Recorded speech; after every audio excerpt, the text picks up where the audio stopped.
Friday, July 28th, market analysis, Stan Ehrlich. Good morning, 10:05 California time, a little past the middle of the trading day, and we have a lot to cover because we have had some major reversals this week.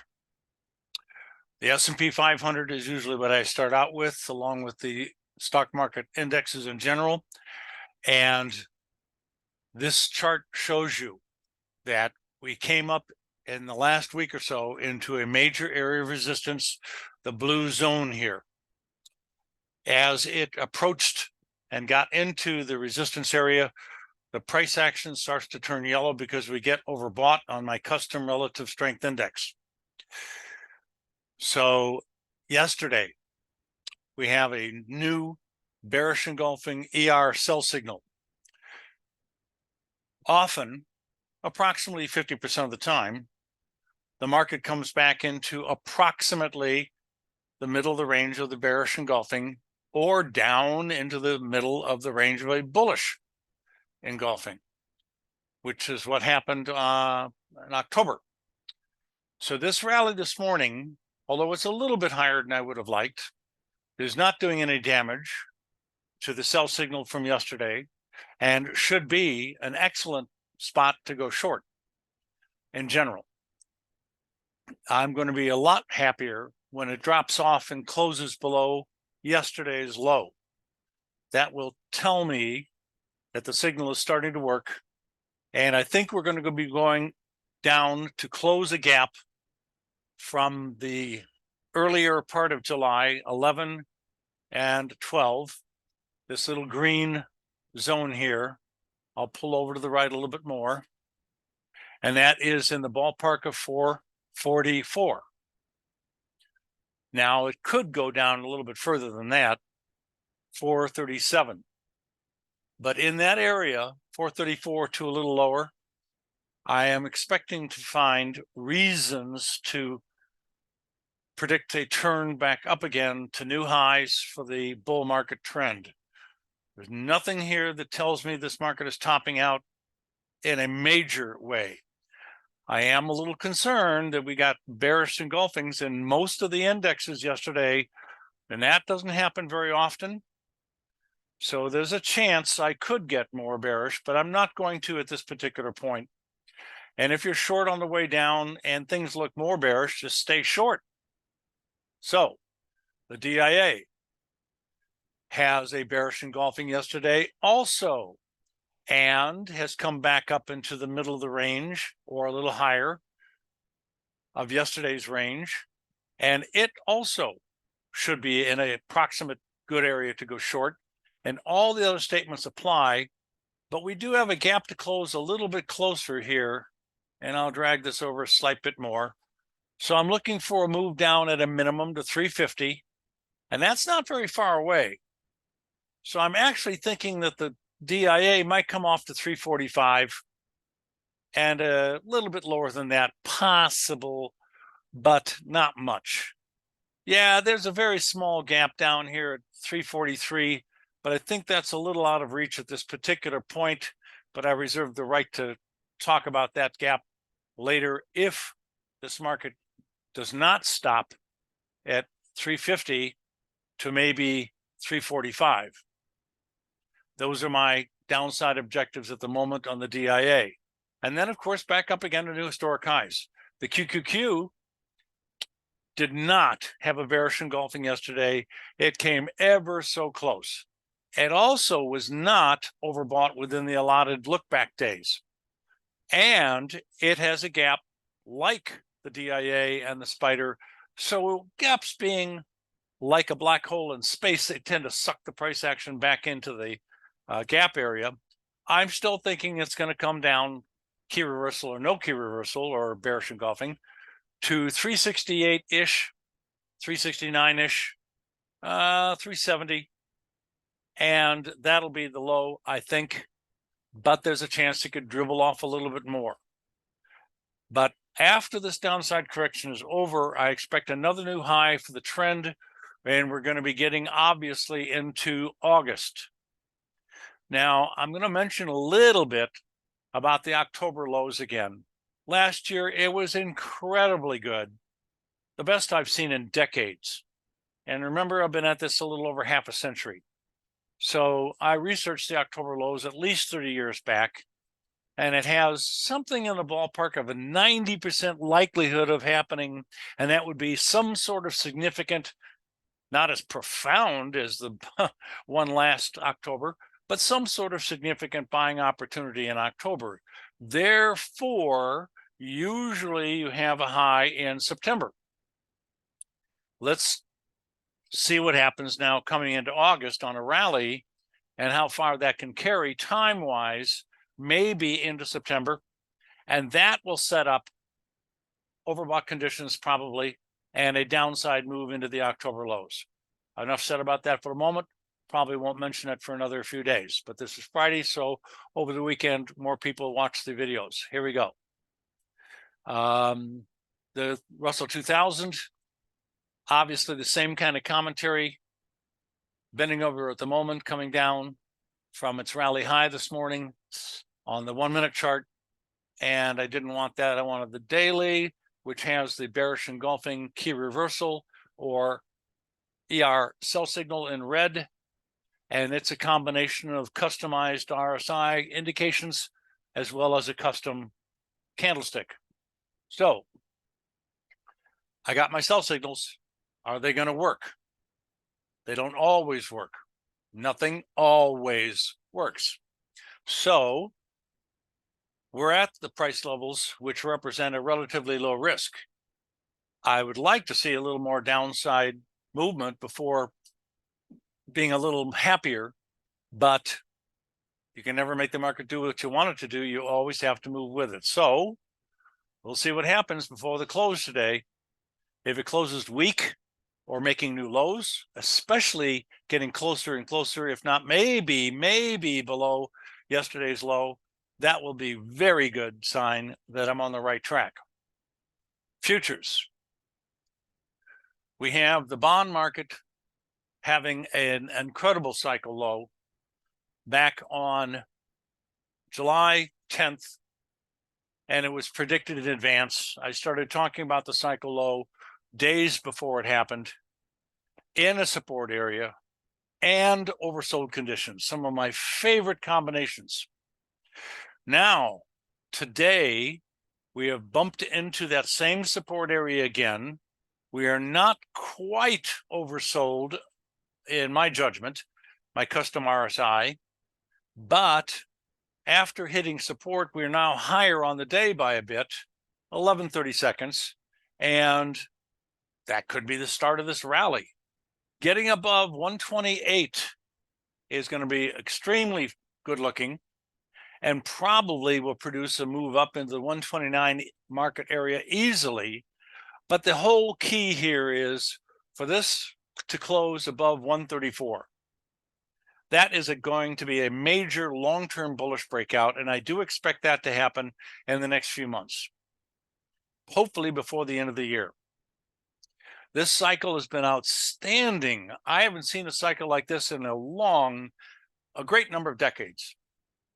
So the last 6 cycle lows, as you can see, were almost dead on target. The green vertical bar from the bottom up to the price action represents a 10% of the 88-day time frame, left and right from the middle of the green bar. So about 4.8 days right and left. So if the low occurs in the middle of the green bar, it's right on time, exactly on time, 1 day early, maybe, with a green bullish engulfing, no less, buy signal. In the window of opportunity, the green bar, that's window of opportunity, woo, and also in the green window of opportunity, that's 6 in a row in the time frame that they were supposed to occur. Fantastic. Next, so I'm bullish on interest rate futures, obviously. Oh, we're going to go to this one. Now, the E-mini, like the spider, has bearish engulfings. In fact, I've been telling you, because the time frames are different, you may end up with different daily signals, and we have 2 back-to-back bearish ER sell signals. Today's rally doesn't negate anything so far. We need to close above or get above yesterday's high in order to do that. But now we're primed to start to head south. And I'd love to see this market make new lows for the day, if not below yesterday's lows. That would be great, especially on a Friday. So the next chart is bonds, and we just talked about that from a cyclical standpoint, and it's starting to turn around. So I'll just go to the 10-year notes, same as bonds, testing support, not quite turning yellow, meaning oversold, like a couple of weeks, 3-4 weeks ago, beginning of July, but it looks like it's turning, and that's what I love. The cycle is the same as bonds, so it turned on time, extremely accurate timing-wise, and again, it's been an 88-day rhythm for a very long period of time. Just great. Next chart, crude oil. And by the way, today I'm going to cover forex and sectors because of the profound reversals we're seeing in those two groups. You'll want to stay for the length of this for those two groups. Overbought crude oil looks like it's about to turn back down. Didn't quite get to the resistance area, and it still might, but that's exactly what I'm thinking, and it's starting to do, turn down. Next, overbought substantially so on heating oil, 92 1/3 RSI. That's incredibly high. You know, a market analyst should never use the word guarantee, and I don't. Maybe I just did, but I didn't mean it that way, of course. But this is a high likelihood of turning down very, very quickly, very soon, and probably very fast and very sharp. Next, natural gas turned down slightly, sideways trading range. Longer term trend is definitely down, although it's been flat for a while. I think we're going to break into new low ground very soon. Next is gold and silver and platinum and then copper. We have two bearish engulfing ER sell signals in the last week and a half. The first one was the high of the rally. That's the one I love. The second one I kind of call a complementary because it's not necessarily like we had in silver recently, the highest high, but it does help things turn south. Now, the rally just now, minutes ago, came back up to the new short sell signal price level for the ER3. I expect this to turn down, what can I say, immediately. It's at 199 and change, let's call it 2,000, period. And the risk should be fairly low, 22 bucks, something like that, because I don't want it to get above the yellow dots. And they will start to come down, the STS, smart trailing stop, very soon, as long as prices start to dip here.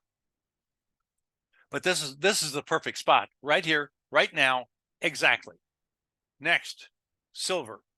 Didn't quite get up to the new short sell dots for an ER3, but remember, we're short already from a tick below yesterday's low when the bearish engulfing popped up on the screen red.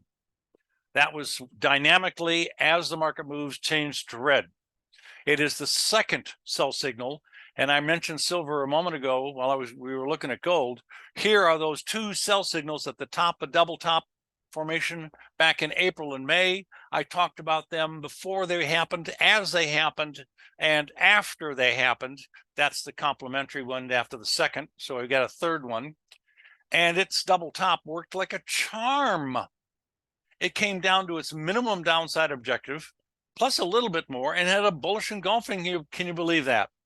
So dipped a little to the green dot and then just plain took off.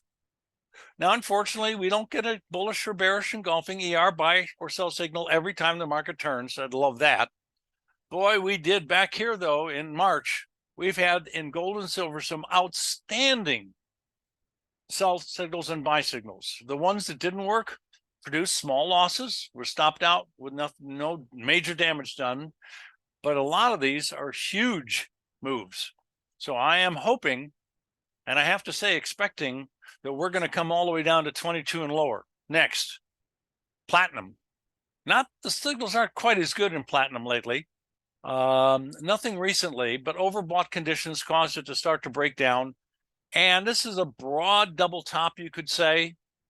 Not as accurate as I've seen before, certainly, but yeah. And we need to test the lows of 896-ish and break below those to perpetuate the longer term bear move, which is probably going to come down to 811 after that. Next, and that's a real big move. No great signals recently in copper. I'm expecting it to slip off and test 3.69 and lower very soon. Soybeans have had yesterday a bearish engulfing ER sell signal. Now, so far, we haven't come up into the middle of the range of soybeans reversal yesterday, and it wasn't the highest high for the whole trend, but it was very close. Nobody's arguing about selling short in yesterday's price range in general, because we're now well below yesterday's lows, starting the move down. I like what I see. I'm hoping it does better than the last sell signal. Obviously, it didn't work. This buy signal worked like a charm. Unfortunately, it wasn't the lowest low. This buy signal worked okay. It wasn't great. That one worked okay. It wasn't great, and I'm not going to go further. Next, no great signals recently in soybean oil. I'm expecting it to start to slip back down with the rest of the grains in general, at least to 58.5 and probably down into the 55. So what about soybean meal? Same kind of commentary here. Looks like it's having trouble in these price ranges. Got overbought, turned around, had minor reversals, no bearish red ER sell signal. But we're going to make today, probably on a Friday weekly close, a new low close for a couple of weeks. That looks a little bearish. Next is corn. Already started to do the same thing and looking for a test of 480 and lower.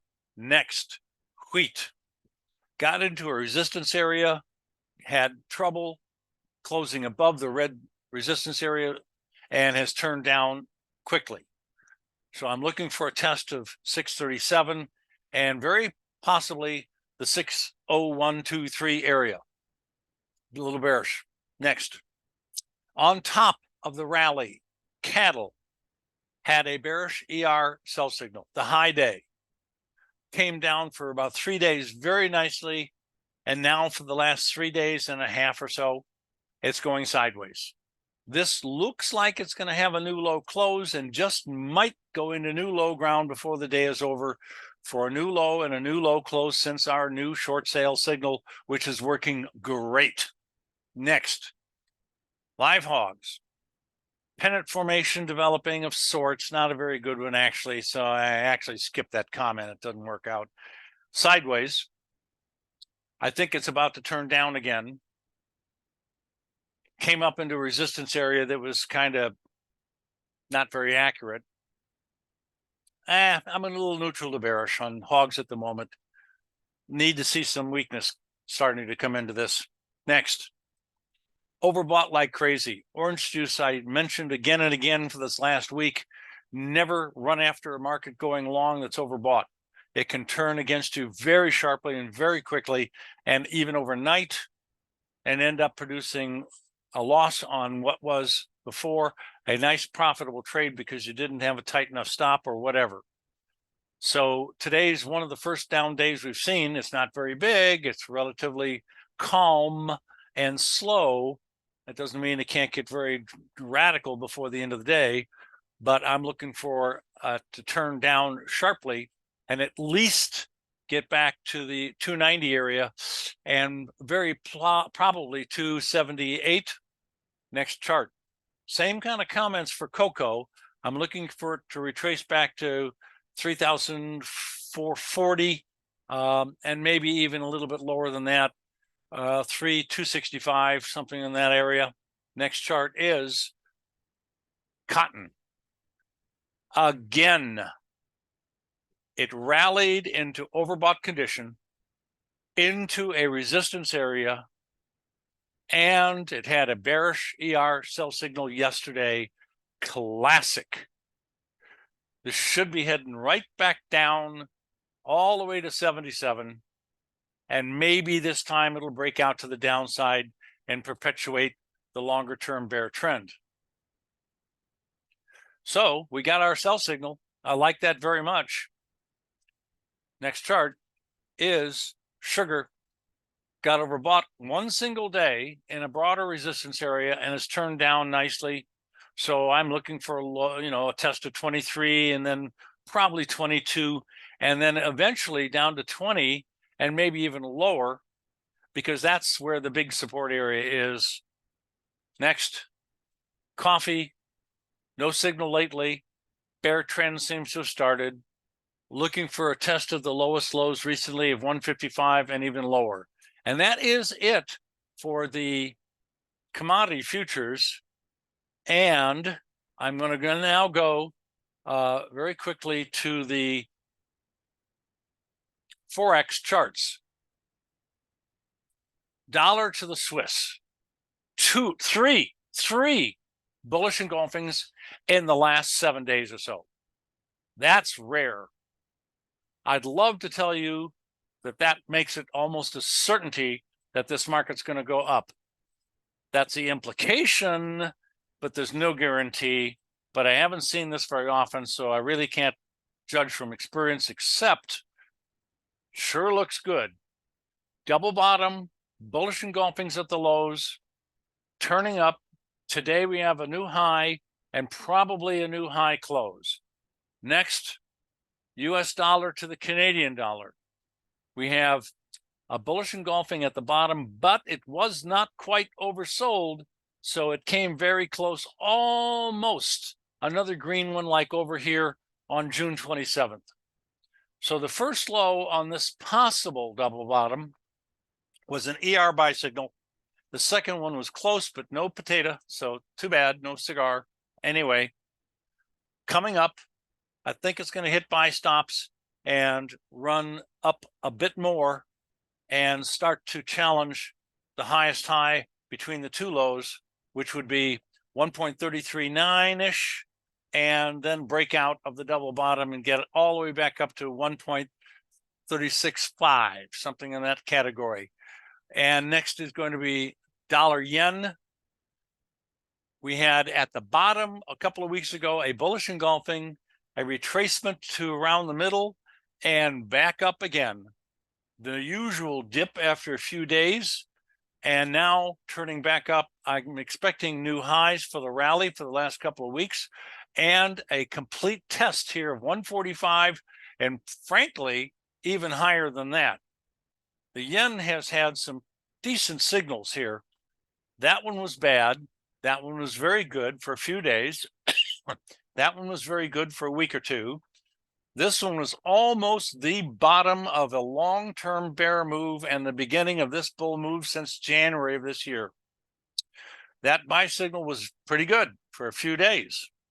They are not necessarily, and this sell signal was a whopper. They're not necessarily, although I would love it, the lowest low and the highest high for many months every time. But we frequently get bullish and bearish engulfing, ER green and red buy signals at huge turning points to the day. October 13th again, last fall, for the stock market indexes, was the bottom of the bear market of last year and the beginning of the 2023 bull market we're involved in right now. Euro dollars dropped back down a little bit below 110, which is the beginning of some support. But we've got two bearish engulfing sell signals recently, unfortunately not at the high. We got the bottom of the bear market on September 28th, and I believe when I said the bottom of the bear market, I mean the bottom. And that's exactly what it was. For years, the bottom of the bear market and the beginning of this bull market at about 95 cents to the dollar. That's when we should have gone over again to Paris and so on and so forth. Okay, so short-term bearish, looking for a test, probably another few points lower, a little hard to say at the moment, but we've come close to oversold, not quite, and coming back up into the middle maybe of the range of the bearish engulfing and then turning down again. Short-term bearish a bit. Next, excuse me, dollar index should have the reverse signals, but we actually don't. We got oversold conditions and it turned up while the euro dollar turned down. So maybe on this next significant turning point, we're going to get some really good signals. Australian dollar to the US dollar. Not, well, we got a really good one at the bottom here, green. So neutral trading range since March. No comment. If I don't have something that I think is good to say, I won't say much at all. Euro to the British pound, same kind of commentary. Looks like it might bounce off to the support level. A little too soon to say. Now, last group, sectors. Very important. These are the charts that show you about groups of stocks. This happens to be the gold mining sector. We've gotten 2 bearish engulfings, and they've already, starting yesterday, started to make money very, very nicely. A little bit of a bounce today. We got a green at the bottom. We almost had a red at the high, not quite. And that's about the best we've had recently. There's another green almost at the bottom, not quite. And that one didn't work. And that one didn't work. That one was good. That one was good. Next one is ITB, home construction. 2 sell signals here. Interest rates probably having something to do with this. 2 sell signals on the construction industry sector. And today we are back up at the middle of yesterday's bearish engulfing and what I believe to be a good place for new short sales. And now, current prices. Risk small. We sold the high of the whole damn move up twice. 2 sell signals at the very top. Next, this was ITB, IYE. Overbought, slipping a little bit. Otherwise, no particular comment. KBE, banking sector. Overbought, starting to go sideways slightly, expecting a dip down. OIH, sell signal yesterday. That's another signal. New shorts could be put on right here because it reached the middle of the range of yesterday. The risks are very manageable, and the downside profit potential is apparently pretty good here. Wow, major resistance area it stopped at. Profound. I'd be looking for a move down, well, frankly, to at least 288. Wow, that's a pretty big one. Look at, it was overbought all the way up there. And then topped out approximately, just slightly, a new high ground for the year.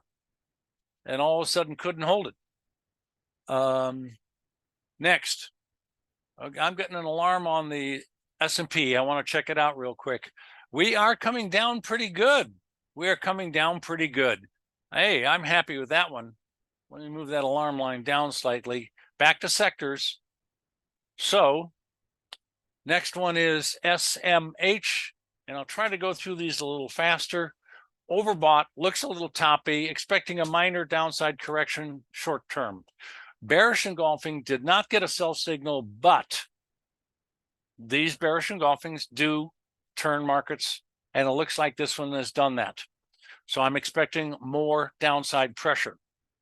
Bearish engulfing did not end up being the highest high, but now we're overbought again.